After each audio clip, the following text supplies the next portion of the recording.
तो hello everyone. तो RRB NTPC under graduate का एग्जाम डेट कब आएगा, क्योंकि आज एक हलचल हुई है और एक न्यूज़पेपर के माध्यम से एक बात पता चली है। अब ये रियल है या फेक है, मैं इस वीडियो के माध्यम से आपको बताऊंगा। और ये जो न्यूज़ आती है ये रियल आती है फेक आती है, ये भी मैं आपको बताऊंगा। जैसे सबसे पहले मैं आपको बताऊं कि अभी मैंने कुछ दिन पहले आपको एक सेशन बनाया था कि एएलपी रिजल्ट कब आएगा। जैसे आप ये देख सकते हैं एएलपी रिजल्ट, मैंने एएलपी रिजल्ट आपको बोल दिया था कि ये आपका सीबीएटी जो आपका होना है वो 15 जून को होना है इंफॉर्मेशन के हिसाब से।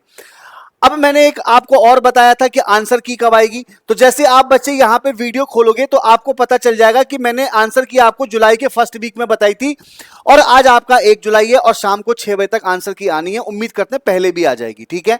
तो यानी कि आपको मैंने जो इंफॉर्मेशन बताई थी वो एक कहीं ना कहीं एक जो सोर्सेस थे हमने उसके माध्यम से बताया। अब आज जो अंडर ग्रेजुएट की एग्जाम डेट निकल रही है उसके पीछे ये अजमेर का एक पेपर न्यूज में खबर आना कि 1/7/2025 का आप पढ़ सकते हैं कि जल्द जारी होंगे डेट्स। कुल 3,435 पद हैं। अजमेर में 71 पदों के लिए परीक्षा।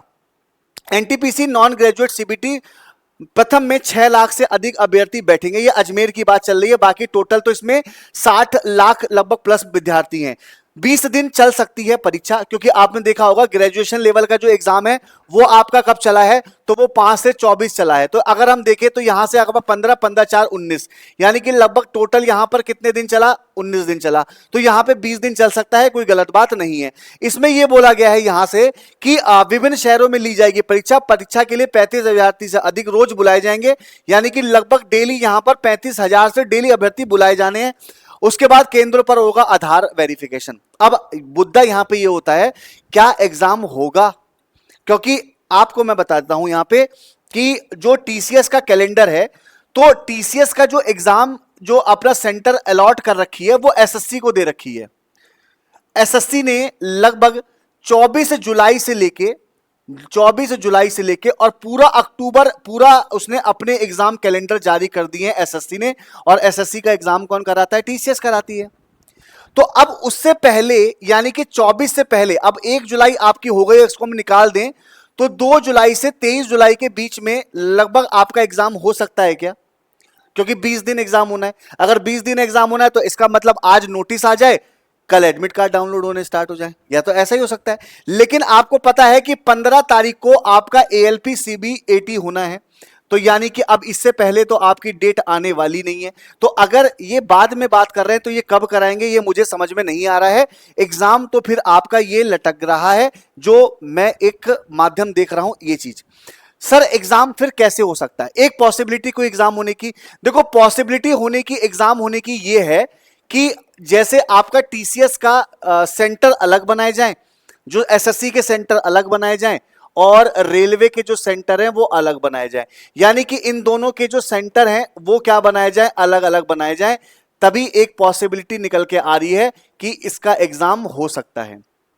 या जैसे एसएससी का कभी कोई दिन एग्जाम नहीं है, 3-4 दिन का गैप है, तो रेलवे करा ले, तो ये एक पॉसिबिलिटी बन रही है। अदरवाइज अगर हम बात करें सीधा कि एग्जाम होना, क्योंकि देखिए ये नियम भी ये कहता है कि 15 दिन पहले आपको डेट बता दी जाएगी।